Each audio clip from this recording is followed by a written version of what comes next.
It's crazy. You know what else is crazy? This book. The wall of sound. The wall of freaking sound, y'all, is cray-cray. So cray-cray that it only lasted for a short period of time before it, not only did it blow our minds, it almost blew the stage. Jim, let's talk to me about who we're about to bring on this show. Okay, really quickly, I want to read a quote from this book, and then we'll jump in. Power was an issue for the dead through the wall's end. Many of the venues and buildings they performed in, especially European ones, could not reliably provide enough clean juice for the system. I highlighted that sentence, by the way, Lindsay, because I want to make sure people understand that what Brian is doing here is really accessible, and it's a really fun book. If you're interested in the history of rock and roll, the dead in specific, or just, how the innovative mind works. Loud and Clear, The Grateful Dead's Wall of Sound, and The Quest for Audio Perfection by Brian Anderson is a highly recommended book. So good.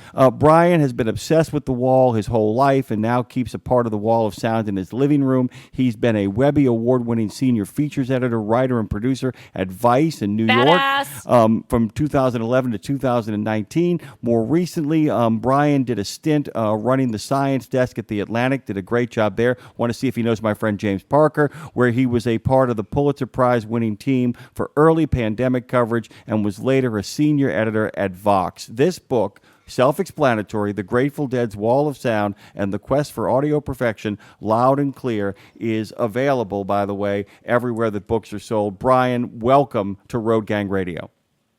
What's up, guys? Good morning. Thanks so much for having me and for the kind introduction. That was very flattering. Well, it has nothing to do with us. That's all you and your work and your obsession. And when somebody is passionately obsessed with something in a good way, in a not creepy way, it always leads to good art. So thank you for sharing. Hey, real quick, when you were with Vice, because Vice is a big thing around my house. My husband's a sound engineer in TV and film, and he loves Vice. But did you ever work with Spike Jonze? We didn't really work closely on anything together. We would sort of pass each other in the office. We were kind of in different departments at the time. Gotcha. Okay. But yeah, I would see Spike around. And it's interesting thinking about this book coming out. It came out last week, right? And congratulations. Thank you so much. Crazily, I just got the news 2 days ago that it's a New York Times bestseller, and not come on, completely blows my mind. Wow. Really, really. I was trying to wrap my head around that one. But 10 years ago, when I was an editor at Vice, I was a features editor at Board, which was Vice's. Ooh. Brian, I'm going to put the brakes on you for a second. Dre's going to pick up the phone. We're going to get this signal a little bit clearer and get you back on in a way, because I really want to have this conversation. I know, I do too. So we love Vice. I brought up Spike Jonze because he was one of the creators, started Vice, Jimmy, and my husband worked with Spike on Jackass. So I love those interconnections. And you said you have a friend where he worked at one of his places as well, yeah? Yeah, James Parker, by the way, who's been on this show 3 times, who writes the Dear James column for The Atlantic, and wrote the Book of Odes, that remarkable Book of Odes that we got a chance to dig into. Hey, welcome back. Sorry about that, Brian. Good to have you back. You were cutting out, and we want to hang on your every word, not your every cutout. So glad we fixed that. Oh my God. Okay. Yes. Am I sounding all right, guys? Much better. Yes. Much better. Okay. Cool. So, right. I was saying in 2015, when I was at Vice, I was the features editor at Motherboard, which was Vice's science and technology vertical. And I knew I wanted to write about the Wall of Sound because it's a story about a groundbreaking piece of technology, right? But, I figured it could also be a way to sort of Trojan horse my love for the Grateful Dead, into, into the culture. So I spent maybe a year and a half working on a 9,000 word web story. And 9,000 words, that's a lot of words. And that story came out just by sheer coincidence the same weekend of the Chicago run. All right, hold on. We're going to do it again. One more time. We're going to pick up one more time and get You're this all cutting out, This is Brian, killing me. unfortunately. This is killing me, man. Killing me. killing me because, man, let me tell you something about this book, by the way. Killing me softly. Are you a Deadhead, Jim? Were you? I am a historical Deadhead fan in the sense that there's a lot of the music I like. I am not a Deadhead, but in the sense of given my love of late 60s, early 70s music and how important they are, and the fact that I really am a big student of happenings like the Monterey Pop Festival and the events that unfolded at Altamont, their association with a band that I really love. I love the Allman Brothers. I am like across the spectrum Allman Brothers fans, and their legendary jam sessions that they had with the Allman Brothers that sometimes went on for 30, 40, 50 minutes after the shows were already complete. So am I a Dead fan? Yes. Am I a Deadhead? No. Is maybe the better way to kind of... Different. Have you seen them live? Oh, I've seen them live at Jazz okay. Fest. Yeah, I've absolutely seen them live and gotten a chance to enjoy. We're going to try this one more time because, man, you're killing me. You're killing me. Hey, man. All right, got you back. Okay. How are we doing? We're doing... Okay, here we go again. One more time. Okay. So, right, when I was an editor at Vice, at Motherboard, the science and technology vertical at the time, I worked for like a year and a half on an initial story about the Wall of Sound. And it came in at around 9,000 words, a web story. And that's a lot of words. That's a lot. And that's a lot, yeah.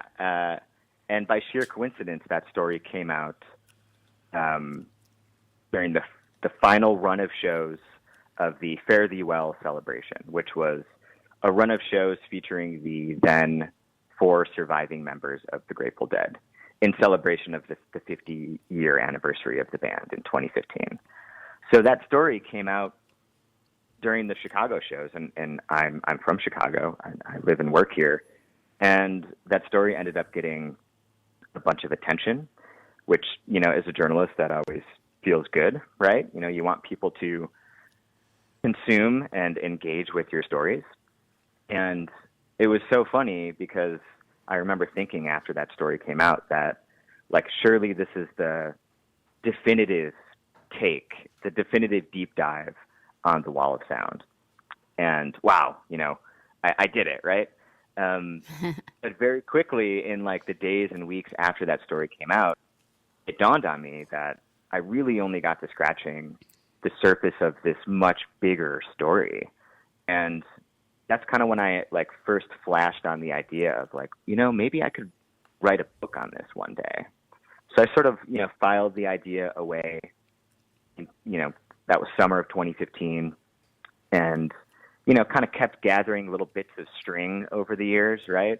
As the project would kind of, you know, be on the back burner for stretches and then come onto the front burner, you know, any sort of longer project like that. That's kind of how it works, right? But one thing led to another, and in 2021, I ended up acquiring a piece of the Wall of Sound through an auction. And that really sort of kicked the project into high gear, acquiring this piece that sort of serves as a window into telling a much bigger story about obsession, right? You guys were talking about obsession. That's really what this story is about. It's about a group of obsessives and titanic human achievement and the Dead's unrelenting quest for audio perfection. Well, and when you acquire that piece, now you've got like a piece of the energy that is the Wall of Sound, like in your home, a living, breathing, so to speak, piece of a piece that went and bred. So let's unpack it quick here because it's fascinating. You know, the Wall of Sound was essentially a self-contained PA system with the bass, mids, highs, everything, and each sound layer has its own path, of course.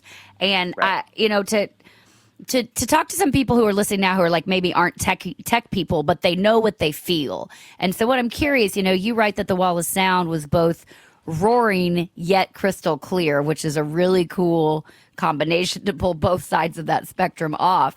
Right. And so I'm a performer as well, so I know there's this like, you know, rare alchemy in sound that hits you both emotionally and physically. And I think that's what the roar and the crystal clear thing is, to hit you both emotionally and physically. So talk to us about, without going into too much detail, because I want people to read the book. Even if you're not a techie, you'll get a feeling from it. But those design elements that give, what is it about it that are able to give you the feeling both in your bones and in your soul? Yeah.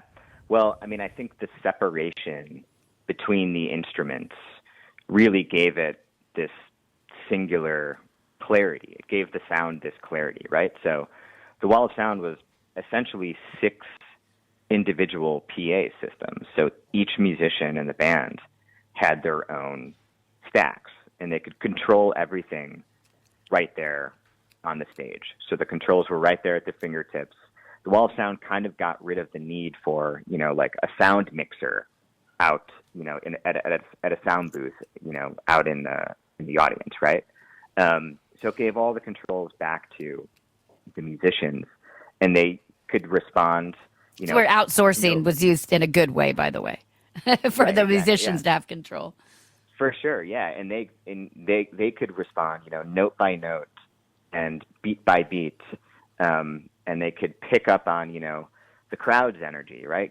The audience was always, crucial to the Grateful Dead experience. So, like, if they were picking it up from the audience that, like, people were really feeling it, they could just, totally dial it all in right there. Everything was at their fingertips. But I think, the separation between the instruments, because each player had their own stack, and the lack of intermodulation distortion. I'm using some more dense acoustic terms here, but the lack of intermodulation distortion, because no one signal was going through like 2 different components. That just gave it this this clarity, and because they were using so many speakers and so many amplifiers, like the old Spinal Tap bit, like, well, this one goes to 11, right? 11. Yeah, exactly. With the wall of sound, they didn't really need to dial it past, level 2, because they just had so much of everything pushing so much air, right? But because it was so, inoffensive, and the sound was so transparent, despite it being crushingly loud, like on stage levels with the wall of sound would come in at like 120 dBs, right? That's about as loud as a jet engine at close range, and enough to do permanent hearing damage. That's very, very loud.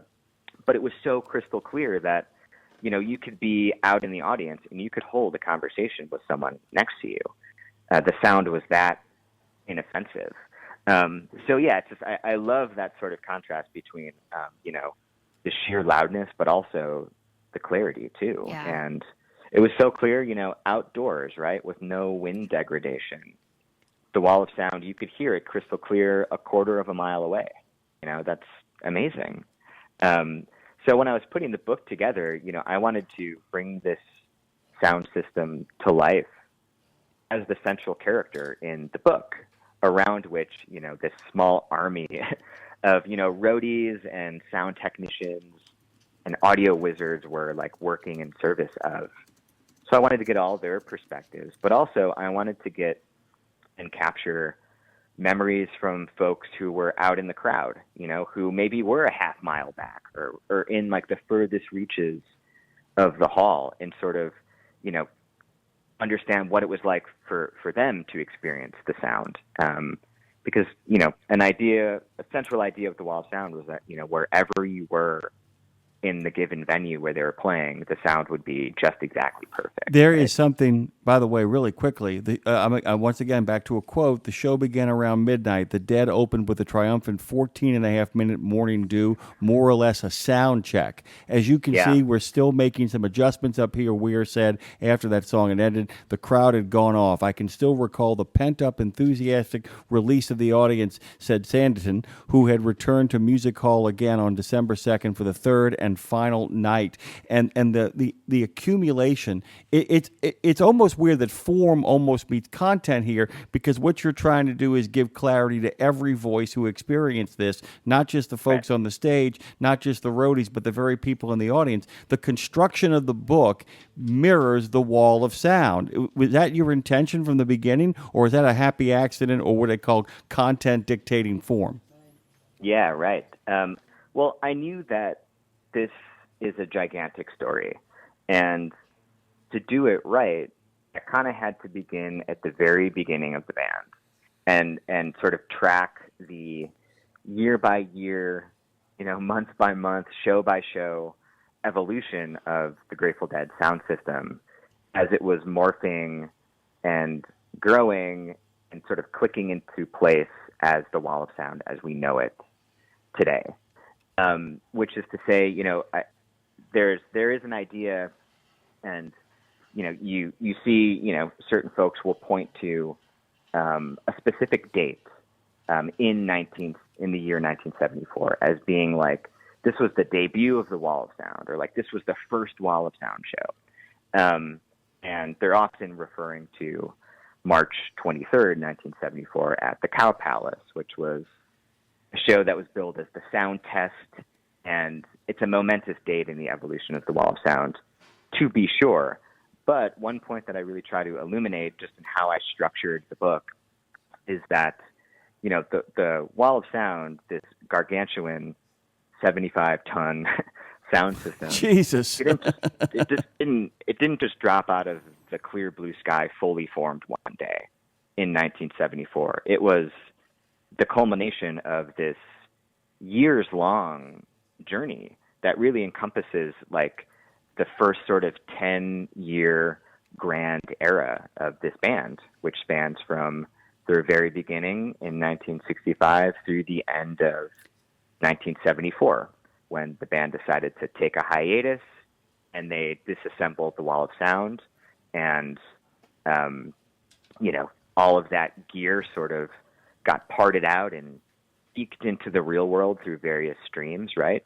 So all of that is to say that, I had to cover basically the first decade of this band to really drive home the idea that the Wall was this peak expression of an audio project that got going when they were playing small dive bars in the Bay Area to 100 people, but it was all part of this evolution.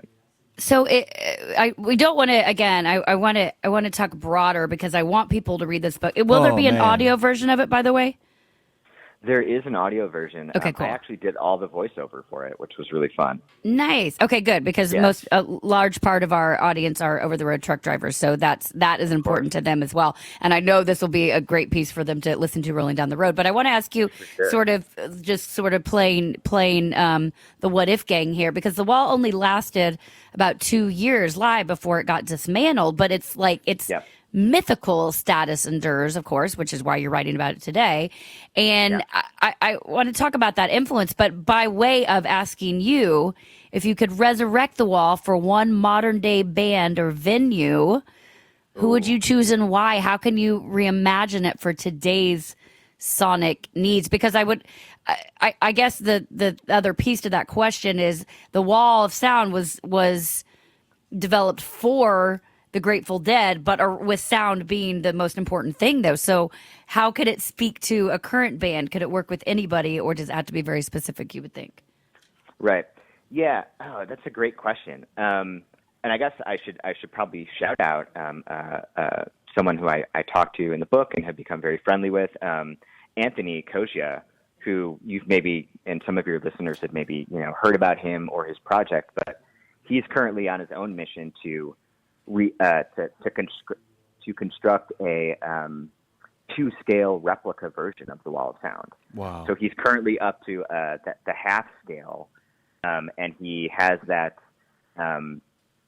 lives on the East Coast, but he's trying to find like a permanent space for that as he builds up to like the full scale version.